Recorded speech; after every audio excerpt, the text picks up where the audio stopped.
বিজয় দিবসে জাতীয় স্মৃতিসৌধ প্রাঙ্গণ ছিল শ্রদ্ধা, আবেগ আর মানুষের ঢলে মুখর।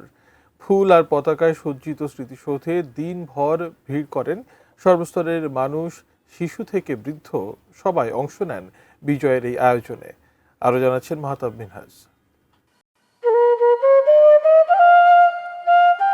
অন্ধকার ভেদ করে উদিত সূর্যের মতোই ৫৪ বছর আগে দীর্ঘ ৯ মাসের রক্তক্ষয়ী সংগ্রামের পর ১৯৭১ সালের এই দিনে অর্জিত হয়েছিল বাংলাদেশের চূড়ান্ত বিজয়। মহান এই দিনে জাতি গভীর শ্রদ্ধায় স্মরণ করেছে সেই সব বীর শহীদকে, যাদের আত্মত্যাগে জন্ম নিয়েছিল স্বাধীন বাংলাদেশ। বিজয় দিবসের প্রথম প্রহরে রাষ্ট্রপতি ও প্রধান উপদেষ্টার শ্রদ্ধা নিবেদনের পর সাধারণ মানুষের জন্য খুলে দেওয়া হয় স্মৃতিসৌধ প্রাঙ্গণ। এরপরে শুরু হয় মানুষের ঢল। হাতে ফুল, হৃদয়ে শ্রদ্ধা, শিশু থেকে বৃদ্ধ সব বয়সের মানুষের উপস্থিতিতে স্মৃতিসৌধ প্রাঙ্গণ পরিণত হয় এক আবেগঘন মিলন মেলায়। আমি বিজয় দিবসে শহীদ মিনার দেখেছি, অনেক মানুষ দেখেছি। আমার এখানে এসে অনেক ভালোই লেগেছে। অবশ্যই আমি ২৪কে আমি মনে করছি এটা অনেক গুরুত্বপূর্ণ। আমরা কথা বলার বাক স্বাধীনতা পেয়েছি, তার মানে এই নয় ৭১কে ছোট করে। একে একে শ্রদ্ধা জানায় মুক্তিযোদ্ধা, বিভিন্ন রাজনৈতিক দল, কূটনীতিক, সামাজিক ও সাংস্কৃতিক সংগঠন সহ সর্বস্তরের মানুষ। কারো কারো কণ্ঠে উঠে আসে মুক্তিযুদ্ধকে নানা বাহানায় বিতর্কিত করার অভিযোগও।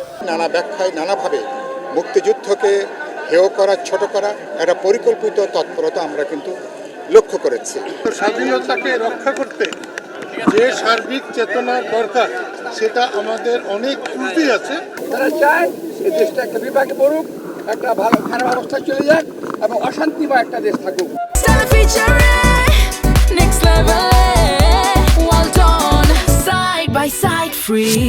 এদিকে গত ৫৪ বছরে যারা বাংলাদেশকে অকার্যকর রাষ্ট্রে পরিণত করতে চেয়েছে, তাদের বিচারের আওতায় আনার দাবিও জানান কেউ কেউ। বলেন ৭১ ও ২৪-এর দালালদের রুখতে হবে ঐক্যবদ্ধভাবে। খুনি হাসিনা এবং তার দোসরদেরকে এই স্বাধীন বাংলাদেশে বিচারের আওতায় নিয়ে এসে এই স্বাধীন বাংলাদেশে ইনসাফ কায়েম করা, এটা হচ্ছে আজকে আমাদের প্রথম প্রতিজ্ঞা।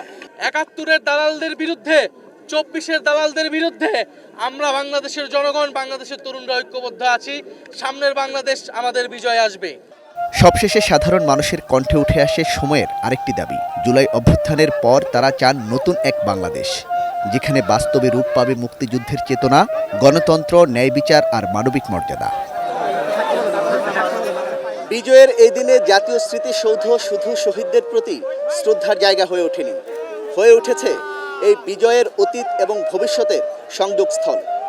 এখানে আসা সাধারণ মানুষ বলছেন, এ বিজয় শুধু অতীতের গৌরব গাথা নয়, এ বিজয়ের পূর্ণাঙ্গ অর্থ তখনই পূর্ণতা পাবে যখন ভবিষ্যৎ প্রজন্মের জন্য গড়ে তোলা যাবে একটি মানবিক এবং ন্যায়ভিত্তিক বাংলাদেশ।